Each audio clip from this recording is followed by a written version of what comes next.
ईश्वर जो कुछ करता है अच्छा ही करता है। मानव तो परिवर्तन से काहे को डरता है। मानव तो परिवर्तन से काहे को डरता है। ईश्वर जो कुछ करता है अच्छा ही करता है। ईश्वर जो कुछ करता है अच्छा ही करता है। मानव तो परिवर्तन से काहे को डरता है। मानव तो परिवर्तन से काहे को डरता है।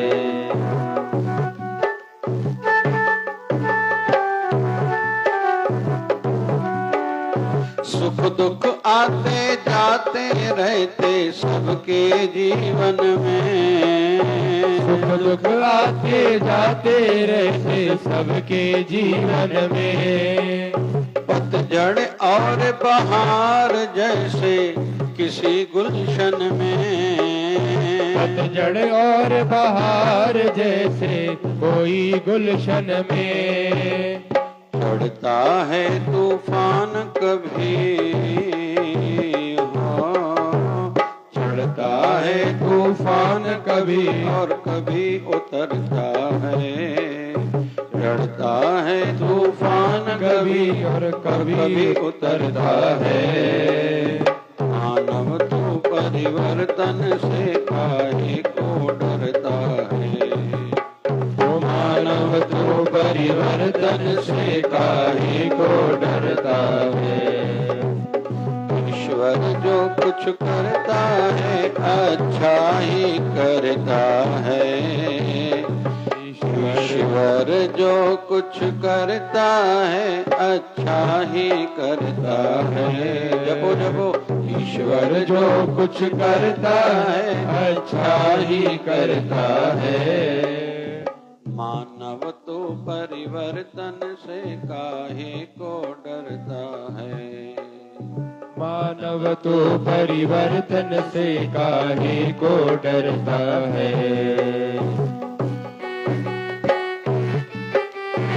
जय शिवदारा शिवदारा।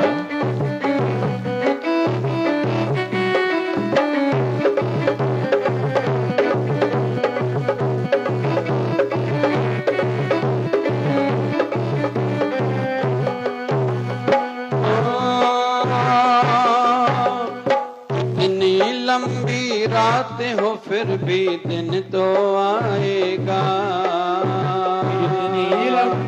इतनी लंबी रात हो फिर भी दिन तो आएगा। जल में कमल खिलेगा फिर से वह मुस्काएगा। जल में कमल खिलेगा फिर से वह मुस्काएगा। देता है जो कष्ट वही देता है जो कष्ट वही कष्टों को हरता है। देता है जो कष्ट वही कष्टों को हरता है। मानव तो परिवर्तन से काहे को डरता है। मानव तो परिवर्तन से काहे को डरता है। सभी भाव से गाएं कि ये आज का बिंदु पहले हमारे मन तक पहुंचे और मन समझने का सोचे कि आज हम क्या सीखने के लिए नया कुछ समझने के लिए आए हैं। इसलिए सभी भाव से गाइए। ईश्वर जो कुछ करता है अच्छा ही करता है। ईश्वर जो कुछ करता है अच्छा ही करता है। मानव तो परिवर्तन से काहे को डरता है। मानव तो परिवर्तन से काहे को डरता है।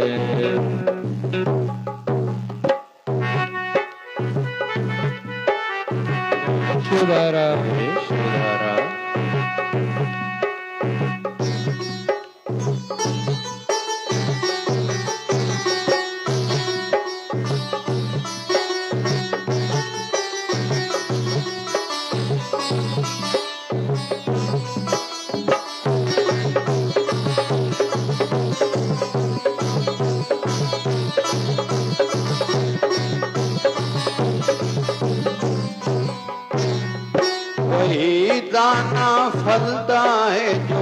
पाक में मिल जाए। वही दाना फलता है जो पाक में मिल जाए। सही पथक जो कांटा वह मंजिल को पाए। पथक कांटे को जो मंजिल को पाए। भट्टी में पड़कर सोने का, भट्टी में पड़कर सोने का रंग निखरता है। भट्टी में पड़कर सोने का रंग निखरता है। मानव तो परिवर्तन से काहे को डरता है। मानव तो परिवर्तन से काहे को डरता है। मानव तो परिवर्तन से काहे को डरता है। मानव तो परिवर्तन से काहे को डरता है। एक बार सभी गुनगुनाएंगे। ईश्वर जो कुछ करता है अच्छा ही करता है। ईश्वर जो कुछ करता है अच्छा ही करता है। मानव तो परिवर्तन से काहे को डरता है। मानव तो परिवर्तन से काहे को डरता है। बहुत बढ़िया आज का बिंदु है। परमात्मा जो भी करता है सब अच्छा ही हुआ करता है, लेकिन सामान्य बुद्धि की स्तर से हम लोग देखेंगे तो हमें लगेगा यह ठीक नहीं है। फिर हम खुद के ही जीवन में झांक के देखेंगे तो कोई अगर पूछता है कि आपने ऐसा क्यों किया, आपने तो गलत किया, तो हमें गुस्सा आता है कि भाई पहले मुझसे पूछो तो सही ना, मैं कोई पागल हूं कुछ गलत करूंगा। भले कितना भी गलत हो जाए लेकिन हम मानने को तैयार नहीं होते। और दूसरा, हर माँ बाप को लगता है हम संतान के हित में हैं, और सही भी है। हम बच्चे का हित चाहते हैं, हित करते हैं, और बच्चों का भविष्य हमें ध्यान में है। और हमने सब कुछ बच्चों के लिए ही तो किया है, बच्चों के लिए ही तो जी रहे हैं। हर किसी के मन में यह है। लेकिन जीवन के एक पड़ाव पे ऐसा भी माँ बाप को लगता है हमने बच्चे को ये नहीं समझाया या ऐसा सिखाया या पढ़ाया नहीं या पढ़ाया, हमसे बड़ी भूल हो गई थी। हम भी उदाहरण है और कोई नहीं है। उस समय मुझे दूसरों की बातों में नहीं आना चाहिए था, बच्चों को नहीं पढ़ाना चाहिए था या पढ़ाना चाहिए था, बच्चे को धंधे पे लड़के को नहीं बिठाना चाहिए था, या बच्ची का विवाह मैंने जिस घर में किया उस घर में मुझे विवाह नहीं कराना चाहिए था। हर माँ बाप ऐसा कहता है। तो बुद्धि के स्तर पर देखेंगे, अगर माँ बाप बच्चे के केवल हित में सोचते हैं तो जिस परमात्मा ने हम सबको उत्पन्न किया है, क्या वो हमारा अहित सोचेगा, अहित करेगा? एक व्यक्ति आया था किसी संत के पास कि महाराज जी मुझे चिंता है। बोले काहे की? बोले मेरी एक बेटी है। बोले फिर? बोले उसके भविष्य को लेकर चिंता है। बोले तेरी बेटी तेरे पास कब से है? बोले 8 साल से, 8 साल की आयु की है, मतलब 8 साल से है मेरे पास। तो संत कहने लगे 8 साल से जो तेरे पास है उसकी तुझे चिंता है, तो 8 साल से पहले वो कहाँ थी? और चलो 80 साल की आयु वो जीवन जिएगी, 80 साल के बाद वो कहाँ जाएगी? बोले परमात्मा के पास थी और परमात्मा के पास जाएगी। तो बोले जब इस जीवन से पहले भी उस परमात्मा ने उसको संभाला, परवरिश की, ध्यान रखा, और 80 साल के बाद फिर से उसी बच्ची को उस परमात्मा के पास जाना है, तो क्या इस बीच के समय में परमात्मा उसको भुला देगा? एक दूसरा व्यक्ति एक संत के पास आया, बोले चिंता है। बोले काहे की? बोले आने वाले वंशजों की, उनका भविष्य कैसा होगा, धन का क्या होगा। बोले तुम्हारे पास पैसा है? बोले बहुत है। कितना है? बोले 7 पीढ़ियां बैठ के खा सकती हैं। बोले फिर काहे की चिंता? बोले 8वीं पीढ़ी की चिंता है। अरे भैया तुम्हारे माँ बाप के पास इतना पैसा था? बोले नहीं। बोले फिर तुम्हारे पास कैसे आया? बोले मैंने मेहनत की। बोले वो भी मेहनत करके कमा के खाएंगे। अरे ये कोई चिंता का विषय है? परमात्मा जो करता है अच्छा ही करता है, सबके हित के लिए करता है। कैसे नहीं, वर्षा ऋतु में अलग अलग वनस्पतियां, अलग अलग वृक्ष उत्पन्न हो रहे हैं, हमें पता तक नहीं है। कैसे संतुलन प्रकृति का बनाने हेतु परमात्मा लीला कर रहा है, और हमारे हित में ही है। हम सो जाते हैं रात को, प्योर ऑक्सीजन वृक्षों से रिलीज होती है, वृक्षों से निकलती है। इसमें हमने क्या किया? हम सब का शरीर चल रहा है श्वास के आधार पर। हमारे शरीर में ऑक्सीजन गई, फिर कार्बन डाइऑक्साइड बन के बाहर निकली, हम सोए रहे थे। इसमें हमने क्या किया? एक दिन में 1,03,000 बार दिल धड़कती है। इसमें हमने क्या किया? दिल खुद ही धड़कती है। हमारे शरीर में इतने सारे बदलाव परमात्मा रोज करता है। भोजन खा के सोए, सवेरे उठे भूखे थे, उस भोजन में से शक्ति बने। और मेडिकल साइंस की दृष्टि से देखें, विटामिन्स बने, वो अलग चले गए, जहां जरूरत थी मिनरल्स अलग बने, फिर शक्ति अलग बने, फिर वेस्ट प्रोडक्ट अलग हो गई, और सवेरे क्रिया के माध्यम से हमारे शरीर से बाहर भी गई। हमने इसमें क्या किया?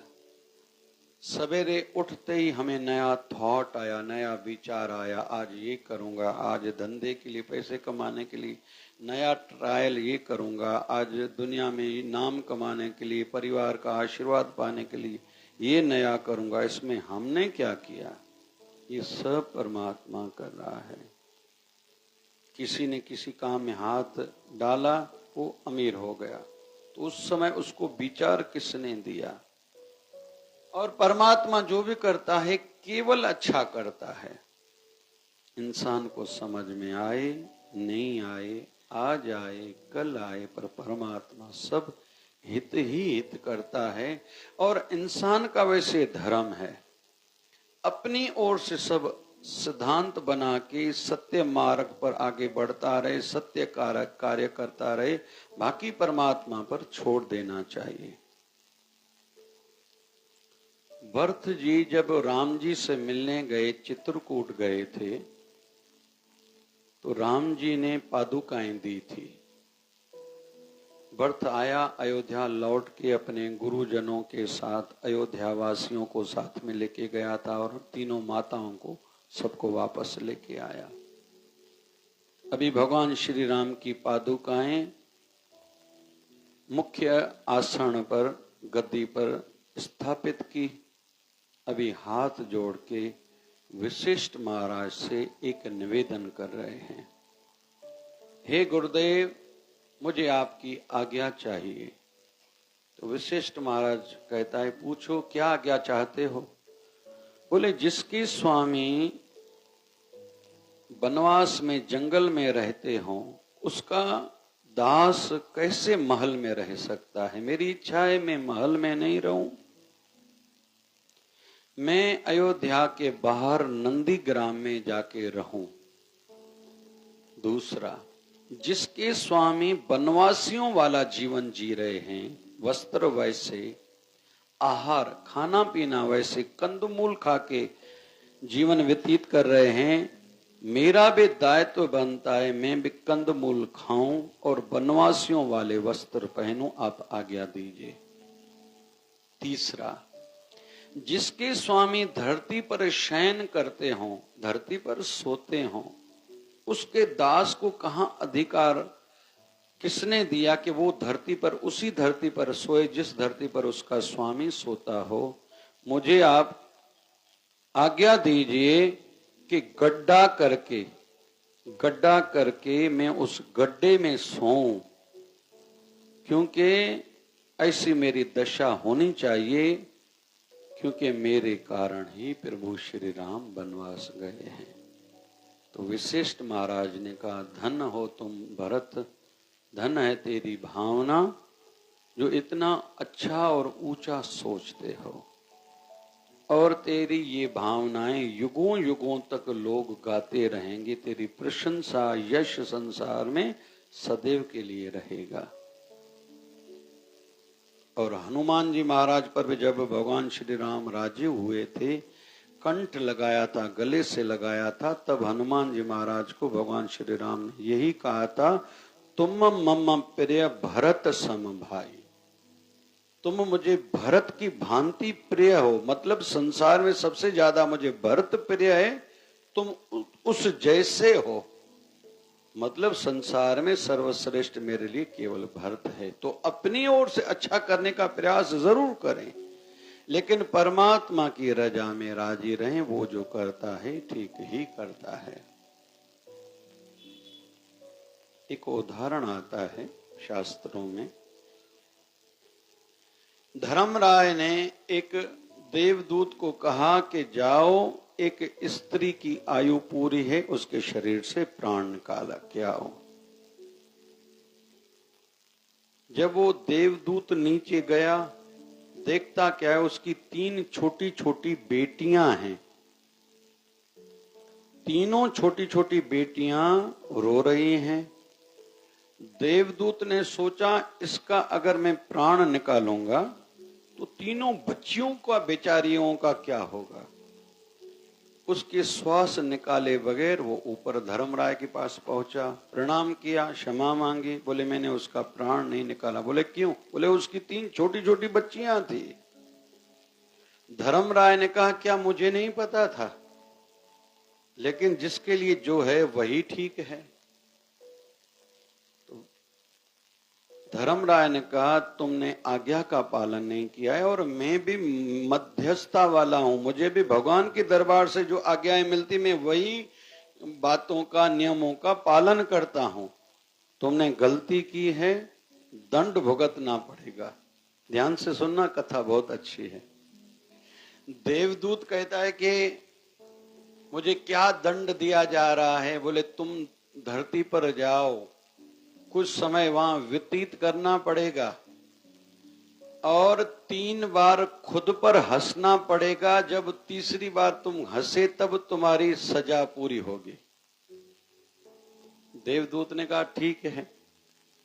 एक सामान्य इंसान का रूप धारण करके, शरीर में थोड़ा रोग बीमारी जैसा कुछ शरीर धारण करके, एक गांव में जाके रास्ते में ऐसे सो गया जैसे पड़ा हुआ था। वहां एक दूसरे गांव से व्यक्ति आया जो चमार था, मोची था। ठंडी के दिन थे, पैसे इकट्ठे किए। पत्नी ने कहा कि साथ वाले गांव में गर्म कपड़े अच्छे मिलते हैं, अपने बच्चों के लिए लेके आओ।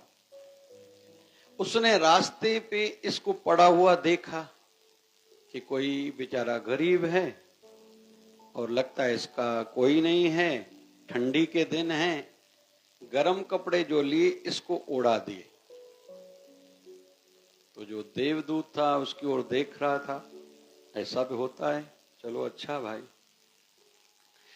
फिर देवदूत से उसने बात की कि भैया ऐसे रास्ते में क्यों पड़े हो, तुम्हारा घर नहीं है क्या? बोले मेरा घर नहीं है। बोले चलो तो तुम्हें अपने घर लेके चलता हूं।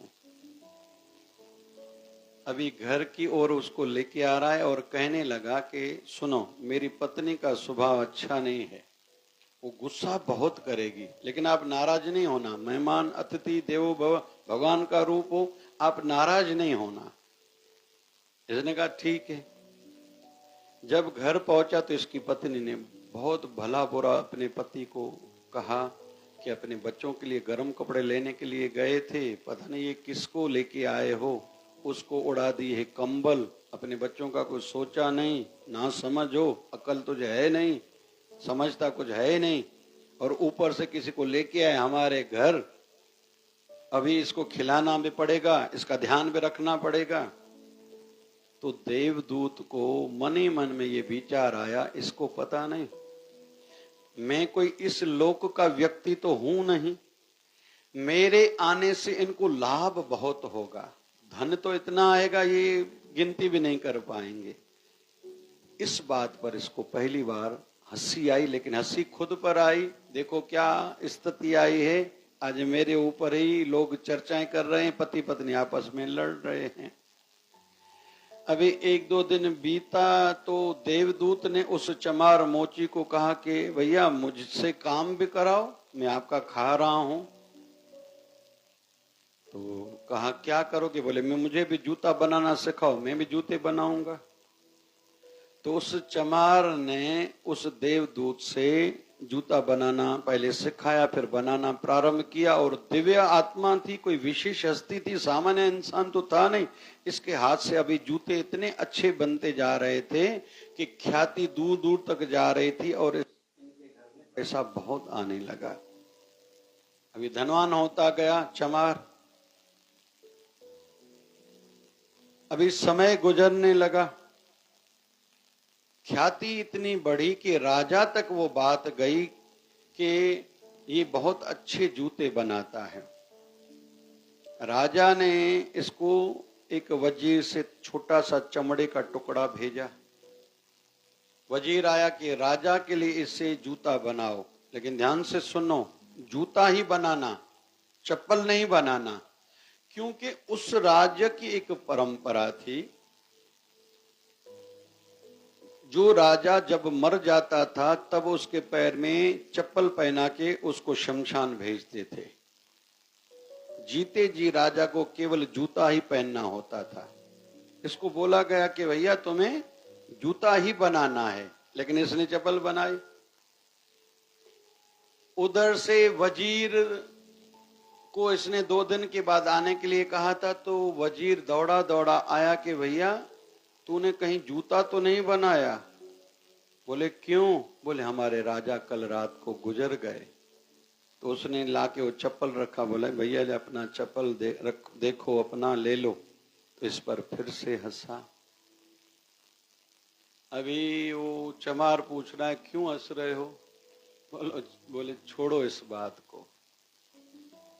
समय बीतने लगा, अब इसको तीसरी बार फिर से हंसी आई। वो चमार पूछता है आप हंसते क्यों हो? बोले आज मैं सुनाता हूं, मैं कोई सामान्य इंसान नहीं हूं। तीसरी बार इसको हंसी तब आई जब 3 लड़कियां आई इसके पास, हमारे पैर के सैंडल बनाओ। उनके साथ एक वृद्ध महिला भी थी। तो इस देवदूत मोची ने पूछा अम्मा ये तीनों तुम्हारी बेटियां हैं? बोले हाँ। वैसे सगी वाली नहीं है, बहुत समय पहले इनकी मां बीमार थी, वो गुजर गई। मेरे पास धन ज्यादा था, संतान नहीं थी, तीनों बेटियों को मैं अपने घर लेके आई। अभी उनकी तीनों बच्चियों की शादियां होने वाली, इसलिए हम लोग सैंडल बनाने के लिए आए हैं। तो इसको तीसरी बार हंसी आई। फिर से चमार ने पूछा क्यों हंस रहे हो? बोले छोड़ो इस बात को। जब वो बच्चियां चली गई तो उस देवदूत ने उनको बुला के कहा कि मेरे मन में एक संशय था कि इस महिला को मैं अगर मारूंगा, प्राण निकालूंगा, तो इन तीनों बेटियों का क्या होगा? देखो परमात्मा ने पहले ही कैसे नहीं व्यवस्था कर दी। उस माता की मृत्यु हुई जो गरीब थी, इस अमीर माता ने तीनों को गोद ले लिया, तीनों बच्चियों की शादियां भी अच्छे घरों में हो रही हैं। मैं ही गलत था, लेकिन परमात्मा जो करता है वो सही ही करता है। इसलिए जो भले मानस हैं, जो हरि भक्त हैं, कभी भी संशय नहीं करते। गुरु अमरदास के पास एक व्यक्ति आया, कहने लगा कि भगवान को भी समझता नहीं है। बोले क्यों, क्या हुआ? बोले समंदर के ऊपर भी बारिश बरसती है। तो गुरु अमरदास जी ने कहा कि समुद्र में भी ऐसे जीव रहते हैं जिनको प्यास लगती है, लेकिन वो समुद्र का खारा पानी नहीं पीते। वो परमात्मा को पुकारते हैं, प्रभु प्यास लगी है, कृपा करिए। तब भगवान बारिश बरसा के उनके मुख में जल डालता है। गुरु अमरदास उस भक्त को सिखा रहे हैं, जिस बात की हमें जानकारी नहीं है, इसका मतलब ये नहीं कि वो गलत है, हम ही सही हैं। हो सकता है हमें ही नॉलेज न हो, पता न हो, लेकिन परमात्मा जो करता है अच्छे के लिए ही करता है। कुल मिला के हम थोड़े थोड़े पर जो चिंतित होते हैं, विचलित होते हैं, चिंतित और विचलित होने की आवश्यकता नहीं है। और हम भविष्य को लेके भी बहुत चिंता करते हैं, आगे मेरा क्या होगा। अरे आज तक जिस प्रभु ने हमें संभाला है, क्या वो आगे छोड़ देगा? ये हमारा ही मन नासमझ है और विश्वास कमजोर है, और वर्तमान के आनंद को हम छोड़ के भविष्य की चिंता को पकड़ के बैठते हैं कि आगे मेरा क्या होगा। अरे अभी जितना है वो कल तक हमारा भविष्य था। 5 साल पहले आज हमारे पास जो है ना, हमने सोचा था हमारे आने वाले समय में ऐसा हो जाए, वो आज हो गया है। हम उसका आनंद नहीं ले रहे हैं। हम में से कई बैठे हैं जिनको मंगनी की इच्छा थी, मंगनी हो गई तो आनंद लो ना भाई।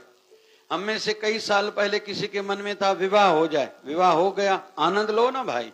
हम में से कईयों की 10 साल पहले भावना थी हमारी संतान हो जाए, संतान हो गई, आनंद लो भाई। संतान बड़ी हो जाए, बड़ी हो गई, अभी आनंद लो। हमारा नया दुकान खुल जाए, खुल गया, अभी आनंद लो। मेरे पास इतना पैसा आ जाए, पैसा आ गया, अभी आनंद लो ना भाई, वर्तमान में आनंद लो और परमात्मा पर छोड़ दो। बाबा शिवभजन भगवान कहा करते थे, अपनी मेहनत से शुभ कर्म करते रहो और भगवान पर विश्वास रखो, भविष्य अच्छा ही होगा। अपने वर्तमान के कर्मों को खराब नहीं करो। समय हर किसी का बदलता है। समझदार भविष्य को ध्यान में रख के वर्तमान के अच्छे कर्म करते हैं। मैंने उस दिन शायद यहाँ कथा ली थी, भगवान श्री राम को समुद्र पार करना है, लंका जाना है, रावण की कैद से मां सीता को आजाद कराना है। अभी भगवान श्री राम को कहा गया पहले पूजा कराइए, तो भगवान श्री राम ने अपने हाथों से शिवलिंग की स्थापना की थी। उस शिवलिंग का नाम क्या है भाई? रामेश्वरम। कौन कौन हमारे साथ चला था रामेश्वरम, है ना? रामेश्वरम की स्थापना की थी। फिर भगवान श्री राम को कहा गया था कि आप यज्ञ हवन भी कराओ। उस समय वृद्ध बूढ़े जो थे जामवंत जी थे। भगवान श्री राम ने जामवंत जी को बुलाकर कहा कि आप सलाह दीजिए किससे पूजा कराऊं। और विषय चला पूजा उससे करानी है जो सेवी हो, शिव का परम भक्त हो, साथ साथ में वैष्णव भी हो, भगवान नारायण में भी आस्था हो।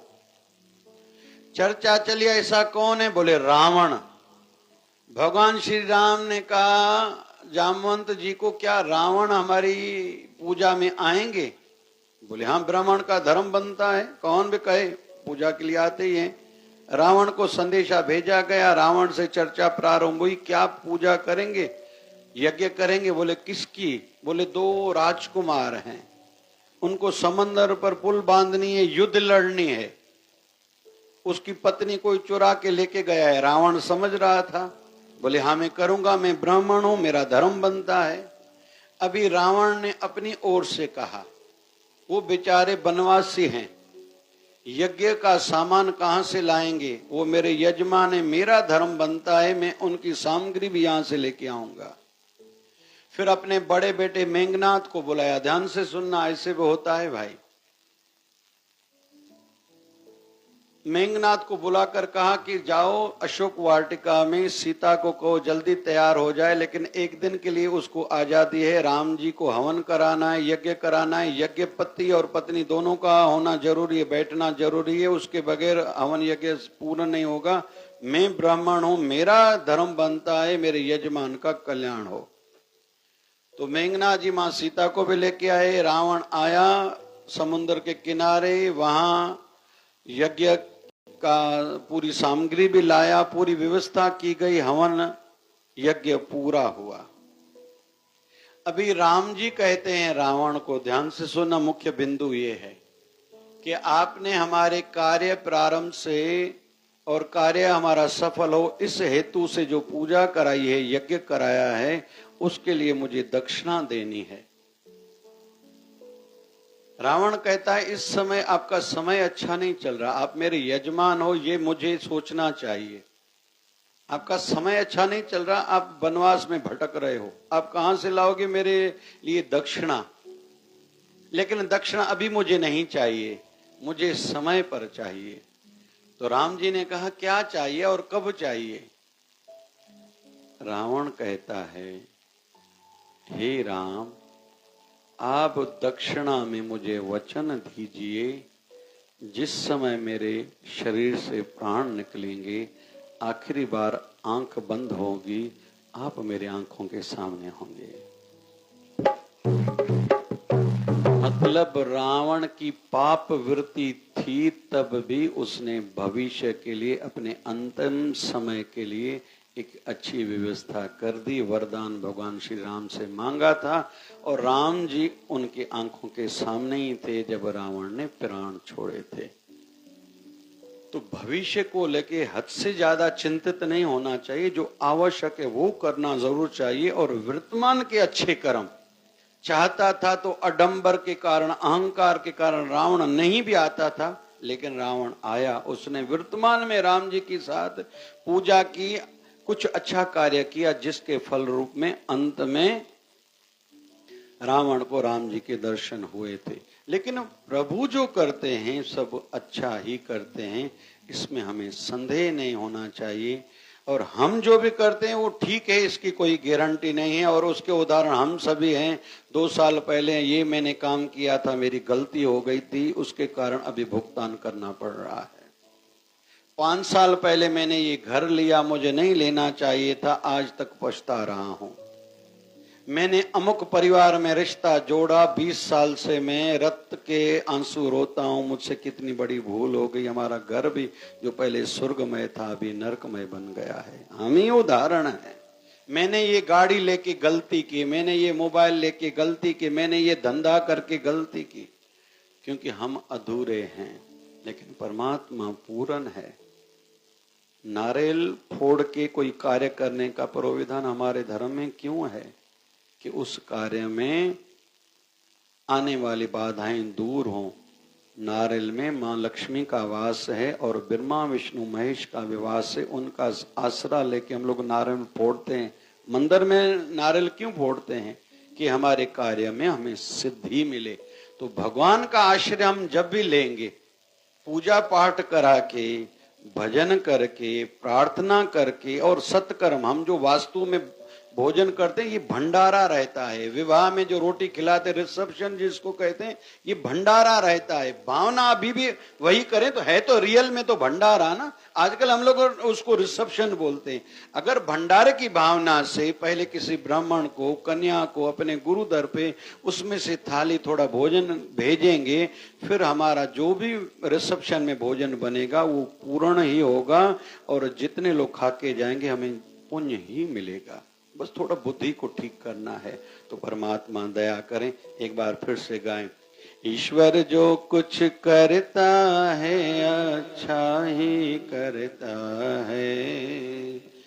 ईश्वर जो कुछ करता है अच्छा ही गाओ ना भाई। करता है।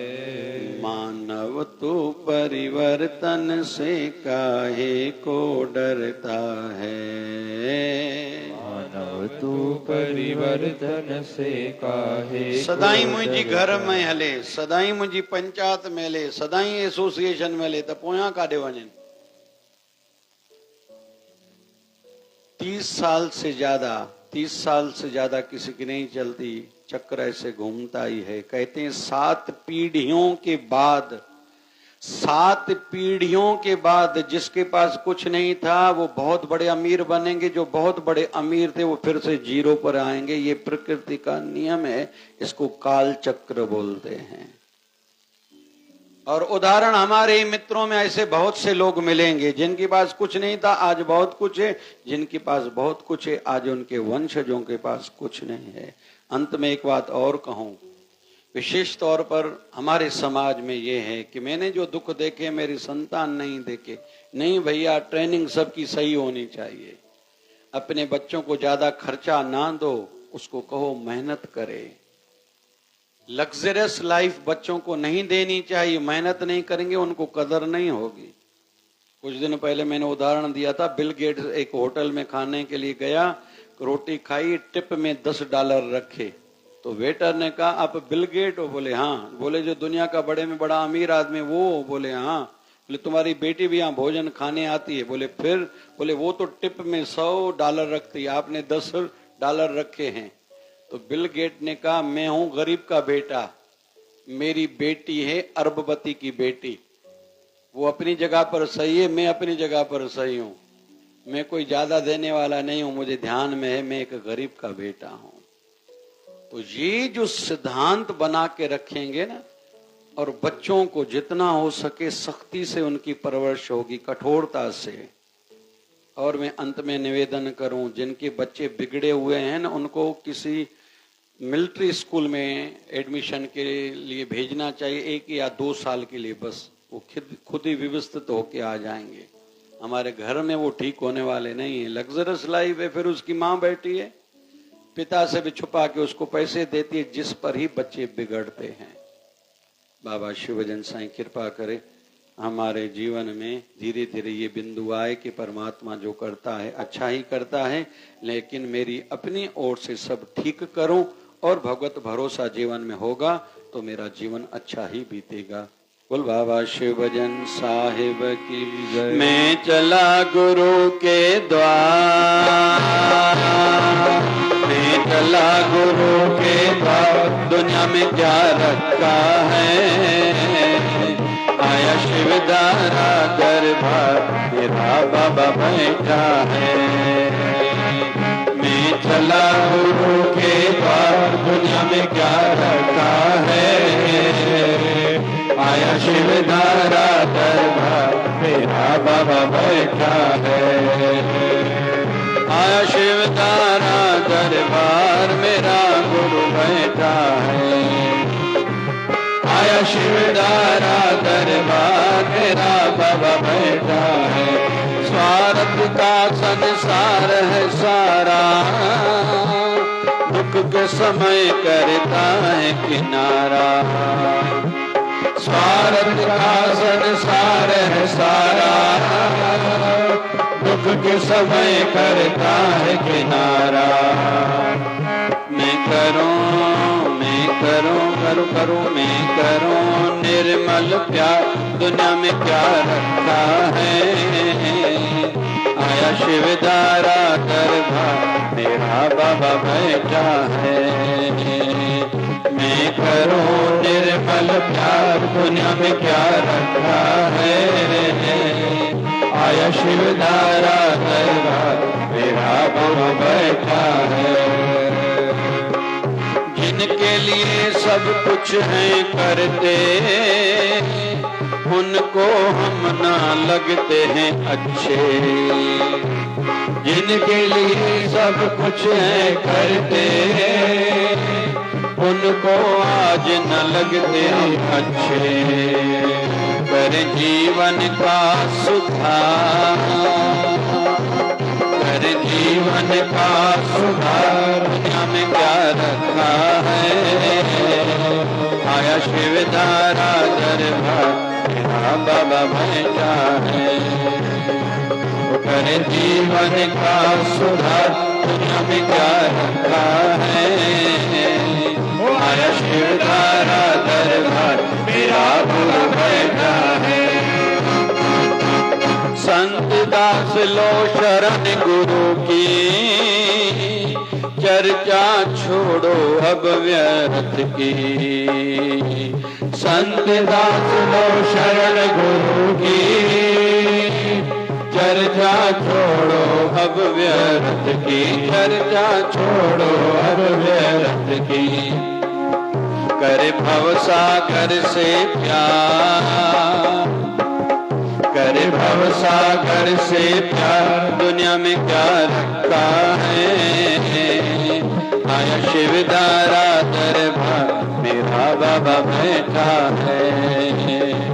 कर भवसागर से पार, दुनिया में क्या रखा है, आया शिव धारा दरबार, मेरा गुरु बैठा है। मैं चला चला चला, मैं चला गुरु के द्वार, दुनिया में क्या रखा है, आया शिव धारा दरबार, मेरा गुरु बैठा है, मेरा बाबा बैठा है, मेरा गुरु बैठा है। पारे पूजाई दो, अर्ध अघाई दो, मर्द मिटाई दो झूलेलाल। पारे पूजाई दो, अर्ध अघाई दो, मर्द मिटाई दो झूलेलाल। झूलेलाल मुझो डेरोला, झूलेलाल मुझो डेरोला। नंढे वॾे ऐं ॿार ॿुढे जो थींदो रखा, नंढे वॾे ॿार ॿुढे जो थींदो रखा। मुंहिंजे लालण जा झटि चओ सभई झूलेलाल, मुंहिंजे झूलण जा झटि चओ झूले झूलेलाल, झूले झूलेलाल, झूले झूलेलाल साईं, झूले झूलेलाल। लाल झूलेलाल झूलेलाल झूलेलाल, लाल झूलेलाल झूलेलाल झूलेलाल, लाल झूलेलाल झूलेलाल झूलेलाल, लाल झूलेलाल झूलेलाल झूलेलाल। हरे राम राम राम हरे हरे, हरे राम हरे राम राम राम हरे हरे। हरे कृष्णा कृष्णा कृष्णा हरे हरे, हरे कृष्णा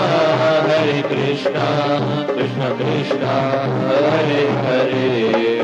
हे पूर्ण परमात्मा पापों का कर खात्मा, हे पूर्ण परमात्मा पापों का कर खात्मा। विश्व बने धर्मात्मा, हम सब तेरी आत्मा। प्यारा प्यारा जय शिवदारा, प्यार से प्यारा जय शिवदारा, श्री भजन की धारा जय शिवदारा। धारा प्यारा जय शिवदारा, धारा प्यारा जय शिवदारा। शिवधारा वाले साहिब की जय। सद्गुरु स्वामी शिव भजन जी महाराज की जय।